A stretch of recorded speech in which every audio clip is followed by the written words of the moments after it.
Hi everyone, welcome back to my channel. సోషల్‌లో vast topics ఉండటం వల్ల అంటే ఎక్కువ చాప్టర్స్ ఉండటం వల్ల చాలామంది డిఫికల్ట్‌గా ఫీల్ అవుతారు. Actually it is not. ఒక ప్రణాళిక ద్వారా చదివితే సోషల్ చాలా ఈజీగా ఉంటుంది. అదేంటో ఈ వీడియోలో చూద్దాం. సోషల్‌లో కాన్సెప్చువల్ అండర్‌స్టాండింగ్‌కి 42 మార్క్స్ ఉంటాయి స్టూడెంట్స్. ఈ 42 marks including with part B. ఈ క్వెషన్స్ ఎలా అడుగుతాడో, ఏవేవి ఇంపార్టెంట్ క్వెషన్స్ అనేవి సెపరేట్ వీడియో చేస్తాను. సో, మిగతాయి చెప్తాను ఈ వీడియోలో. సో, ఇంటర్ప్రిటేషన్‌కి మనకి 10 మార్క్స్ ఉంటాయి. 4 marks in section 2, 6 marks in section 3. 10 marks. This 10 marks is easy to score. నేను చెప్పినప్పుడు చేయండి, మీకు ఫుల్ మార్క్స్ వస్తాయి. సో ఒక పారాగ్రాఫ్ ఇస్తాడు, write your opinion after reading the paragraph or interpret the paragraph అని అడుగుతాడు. ఈ ఇంటర్ప్రిటేషన్ని ఎలా సాల్వ్ చేయాలి విత్ 2 to 3 ఎగ్జాంపుల్స్ తీసుకొని చెప్తాను. ఇన్ఫర్మేషన్ స్కిల్స్కి 12 మార్క్స్ ఉంటాయి. 2 marks section 1, 4 marks section 2, 6 marks section 3. ఎలాంటి క్వశ్చన్స్ అడుగుతాడంటే, ఒక టేబుల్ ఇచ్చి దాన్ని అనలైజ్ చేయమంటాడు. ఆ టేబుల్ రిలేటెడ్ 2 క్వశ్చన్స్ ఇచ్చి సాల్వ్ చేయమంటాడు 2 మార్క్స్కి. అదే 4 మార్క్స్కి టేబుల్ ఇచ్చి అనలైజ్ చేయమంటాడు. ఈవెన్ గ్రాఫ్ ఇచ్చి, బార్ గ్రాఫ్ కావచ్చు, పై గ్రాఫ్ కావచ్చు, లైన్ గ్రాఫ్ కావచ్చు, ఇచ్చి అనలైజ్ చేయమంటాడు. అనలైజ్ చేయమని అడిగితే దాన్ని ఇన్ఫర్మేషన్ స్కిల్స్ అంటాడు. This are very easy to score. With example ఎలా సాల్వ్ చేయాలనేది కూడా నేను ఈ వీడియోలోనే చెప్తాను. రిఫ్లెక్షన్ ఆన్ కాంటెంపరరీ ఇష్యూస్కి 8 మార్క్స్, పార్ట్ బితో 10 మార్క్స్ ఉంటాయి. చాలా ఈజీ స్టూడెంట్స్. ఇది చాలామంది అనుకుంటారు డిఫికల్ట్ ఏమో అని. ఇది జనరల్‌గా రాసే ఆన్సర్. దీనికి ఎలాంటి చదవాల్సిన అవసరం లేదు. ఏ వాటికి చదవాల్సిన అవసరం లేదు అంటే, ఇంటర్ప్రిటేషన్‌కి చదవాల్సిన అవసరం లేదు. కానీ you have to have some skill. ఎలా రాయాలి ఇచ్చిన పారాగ్రాఫ్‌ని అనేది కొన్ని స్కిల్స్ ఇస్తాను.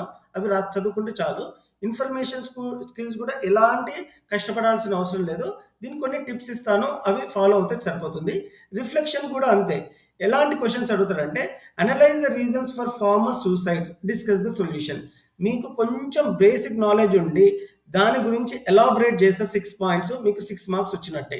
ఎందుకంటే ఇది 6 మార్క్స్‌లో అడుగుతాడు. ఇలాంటి క్వెషన్ 2 మార్క్స్‌లో అడుగుతాడు.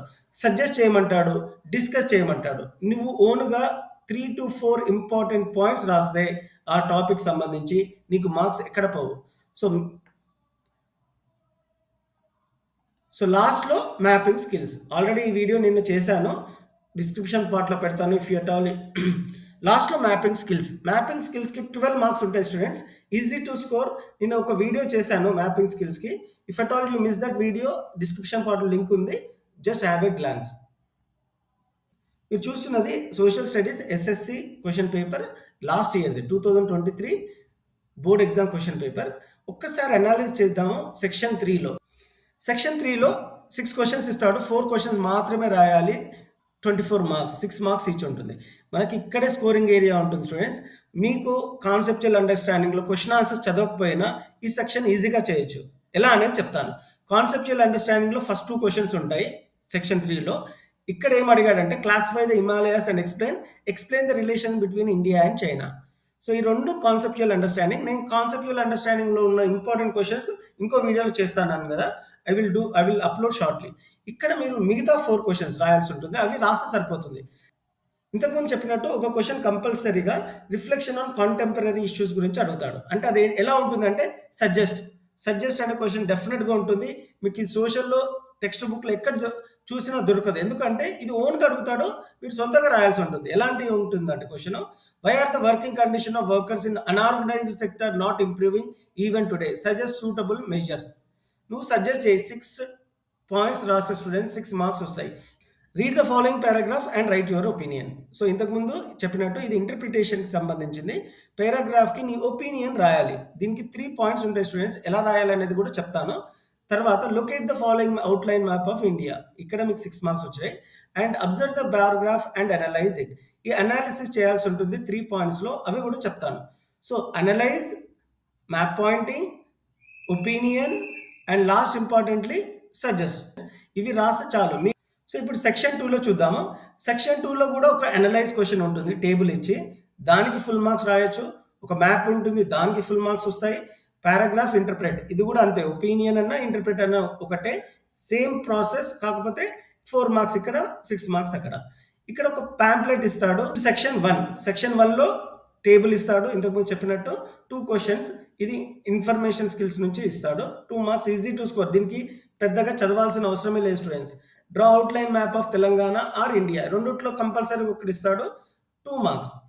కానీ మీరు ప్రాక్టీస్ చేయాలి. Telangana, India map.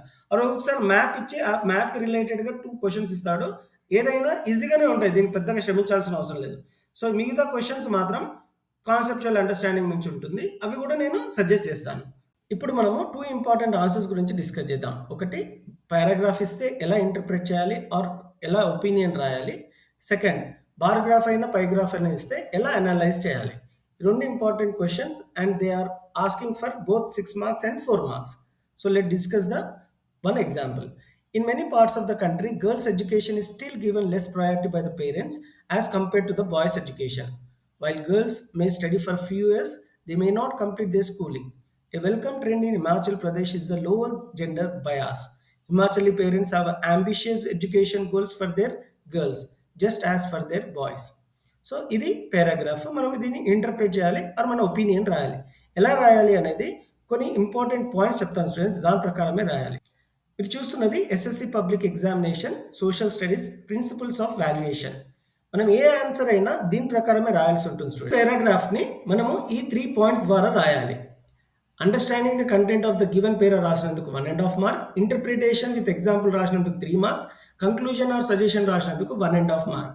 ఈ 3 పాయింట్స్ రాస్తే మనకి ఫుల్ మార్క్స్ 6 మార్క్స్ వస్తాయి స్టూడెంట్స్. అదే 4 మార్క్స్కి 1 మార్క్, ఇంటర్ప్రిటేషన్ విత్ ఎగ్జాంపుల్కి 2 మార్క్, కంక్లూజన్ సజెషన్కి 1 మార్క్, 4 మార్క్స్ వస్తాయి. అయితే మీరు అడగొచ్చు, సార్ మా టీచర్ వేరే విధంగా రాయమంది, మీరు ఈ విధంగా చెప్తున్నారు ఏంటి అంటే, I suggest you to follow this steps. ఎందుకంటే this is principle of valuation where every invigilator, మీరు ఎస్ఎస్సి బోర్డ్ ఎగ్జామ్ రాసిన ఆన్సర్ షీట్ ప్రతి ఇన్విజిలేటర్ దీని ప్రకారమే కరెక్షన్ చేయాల్సి ఉంటుంది. ఈ మెటీరియల్ వాళ్ళకి ఇచ్చి దీని ప్రకారమే కరెక్షన్ చేయాల్సి ఉంటుంది. కాబట్టి మనం ఈ స్టెప్స్ ఫాలో అవ్వాలి స్టూడెంట్స్. ఇంతకుముందు చెప్పినట్టు ఇంట్రడక్షన్ రాయాల్సి ఉంటుంది. The above paragraph reveals that in many parts of the country girl education is less important than boys, which means that girls are studying only a few classes and not completing the school education. Next మీరు opinion మీ own words లో రాయాలి. నేను కొన్ని points చెప్తాను example కాబట్టి. Boys education is given more important than girls in many parts of the country. The importance of the male child in society is due to the patriarchal continuity of the society. If the boy is educated, the family will be supported, and if the girl is read, she will have to marry and send to the other house. But in Himachal Pradesh, by contrast, they give equal priority to girls. The reason for this is Himachal women are mostly doing jobs outside the home, so they want their children to study and do jobs. In Himachal Pradesh, women are actively involved in social life and village politics. Naturally, they want their children to thrive if they are educated. So conclusions and suggestion చాలా important. ఈ heading పెట్టాల్సిందే మీరు 1.5 mark కోసం. The central and state government of the country should allot more funds in the budget for girl education. People need to be made aware of the importance of education and motivated that both the children, male and female, are equal in society. Girls should also be provided with equal opportunities for development in all fields. ఇవి రాస్తే మీకు full marks వస్తాయి students. ఇంకోసారి చెప్తున్నాను, ఏ paragraph అయినా ఈ 3 points ద్వారానే మీరు రాయాల్సి ఉంటుంది. Next question, read the below graph and analyse it. ఈ అనలైజ్ అనే క్వశ్చన్ మనకి 6 మార్క్స్కి 4 మార్క్స్ వస్తుంది స్టూడెంట్స్. దీనికి కూడా కొన్ని స్టెప్స్ ఫాలో అవ్వాల్సి ఉంటుంది. అదేంటో చూద్దాం. సో గ్రాఫ్ అనాలిసిస్కి 6 మార్క్స్ ఉంటుంది. What is the graph about? Title రాసినంత మాత్రానే మీకు 1.5 మార్క్ వస్తుంది స్టూడెంట్స్. అనలైజ్ ఆఫ్ డేటా ఓన్గా రాయొచ్చు దీన్ని. And lastly conclusion and suggestions 1.5 mark. ఈ స్టెప్స్ ప్రకారం రాస్తేనే మీకు ఫుల్ మార్క్స్ వస్తాయి students. Let discuss the answer in detail now. మనకి ఈ విధంగా ఒక గ్రాఫ్ ఇచ్చిన, టేబుల్ ఇచ్చిన, ఫస్ట్ మనము ఆ గ్రాఫ్ని అండర్స్టాండ్ చేసుకోవాలి students. First important point. So ఏమి ఇచ్చాడు? 1880, 1890, 1900, 1910, 1914లో ఆర్మామెంట్స్ రేస్ అంటే డిఫరెంట్ కంట్రీస్ మిలిటరీ మీద ఎక్స్పెండిచర్ చేసిన మనీ ఎంత అనేది పౌండ్స్ రూపంలో ఇచ్చాడు. సో 1880లో 132 పౌండ్స్, అలా 1914లో 397 పౌండ్స్. ఈ విధమైన డేటాని అర్థం చేసుకోవాలి టేబుల్ని. ఫస్ట్ ఇంట్రడక్షన్ ఏంటంటే టైటిల్ రాయాలి అంతే. The above graph shows the military expenditure, the armaments race, అంతే. వాడు ఏదైతే ఇస్తాడో ద ఎబో గ్రాఫ్ అని రాసి అది రాస్తే మీకు 1 మార్క్ వచ్చినట్టే. ద ఎబో గ్రాఫ్ డిస్క్రైబ్స్ అనే వర్డ్ కూడా చేయొచ్చు. The above graph shows, the above graph tells, the above graph talks అని రాసి మీరు ఇచ్చిన టైటిల్ ఏదైతే ఇస్తాడో గ్రాఫ్కే కానీ టేబుల్ కానీ అది రాయాల్సి ఉంటుంది. సో సెకండ్ ఏంటి అంటే ఇక్కడ మీరు గమనించినట్టయితే గ్రాడ్యువల్‌గా ప్రతి సంవత్సరము పెరుగుతూ పోతుంది మిలిటరీ ఎక్స్‌పెండిచర్. అదే రాయాలి. There is gradual increasing of amount spent on military expenditure from 1818 to 1914. So next observation ఏంటి మీరే గమనించండి. 1880లో 132 మిలియన్ పౌండ్స్ స్పెండ్ చేయడం జరిగింది, అది తక్కువ. 1914లో 397 మిలియన్ పౌండ్స్ స్పెండ్ చేయడం జరిగింది, అది ఎక్కువ. ఎక్కువ తక్కువ ఇన్ సపరేట్గా పాయింట్స్ రాసినా సరిపోతుంది, ఒక పాయింట్లో రాసినా సరిపోతుంది. In 1880 the country spend pounds million pounds 132 million pounds on weapons. ఏదైతే మీరు అబ్జర్వ్ చేశారో అదే రాశారు. ఇంకోటి ఏంటి, 397 million pounds are spend in 1914 with highest investment on military. So next general points రాశాక రీజన్స్ రాయాలి స్టూడెంట్స్. నేను చెప్పినట్టు however the main reasons for these countries to spend on weapons are as follows. The industrial revolution resulted in the growth of products in these countries. As a result, they needed markets. The newly industrialized countries such as Italy and Germany competed with countries like Britain for markets. As a result, competition between these countries increased and formed two alliances. Conclusion chala important. In this way, the weapons were increased and the division between them forced the whole world to suffer war. So, if countries increase arms, the whole world is likely to be devastated. So the world will be peaceful if the problems are resolved in harmony. ఈ విధంగా మనము ఒక title రాయాల్సి ఉంటుంది ఇంట్రడక్షన్లో, తర్వాత present analysis of the topic అంటే brief సమ్మరీగా రాయాలి, తర్వాత reasons or example to support your points, conclusion. ఈ మూడు రాస్తే మనకి ఫుల్ మార్క్స్ వస్తాయి students. 6 marks plus 4 marks 10 marks. Next ఇంకొక ఎగ్జాంపుల్ తీసుకుందాం. Read the below graph and analyse it. ఇది pie chart. Social background of short term migration in India 2007-8. ఇందులో different categories ఇచ్చాడు, ఎస్సీ, ఎస్టీ, ఓబీసీ, అదర్స్.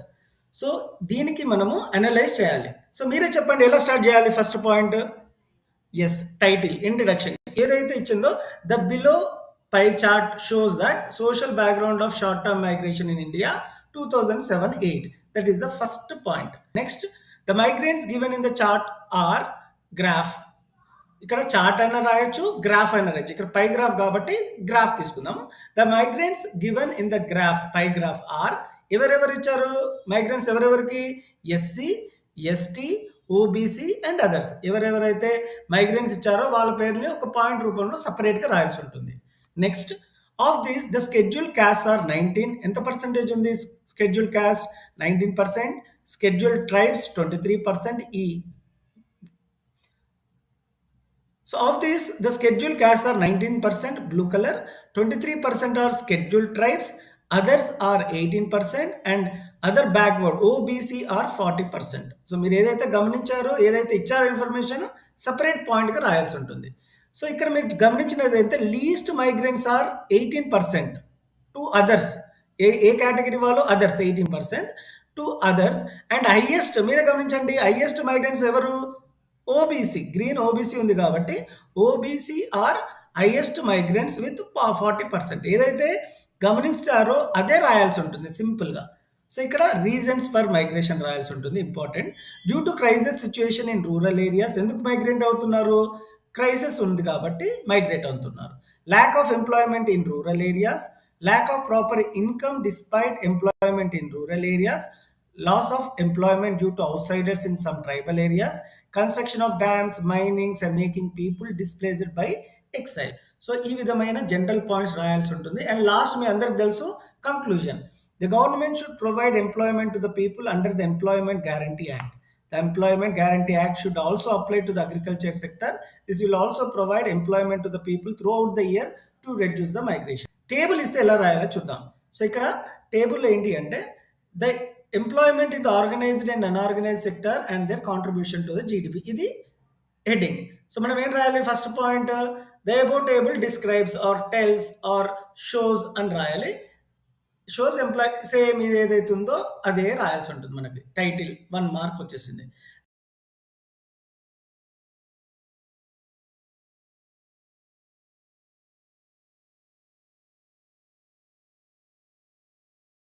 ఈ video మీకు ఖచ్చితంగా నచ్చిందని అనుకుంటున్నాను students. If it is, please give a like and share with your friends. Thank you. All the best for your exams.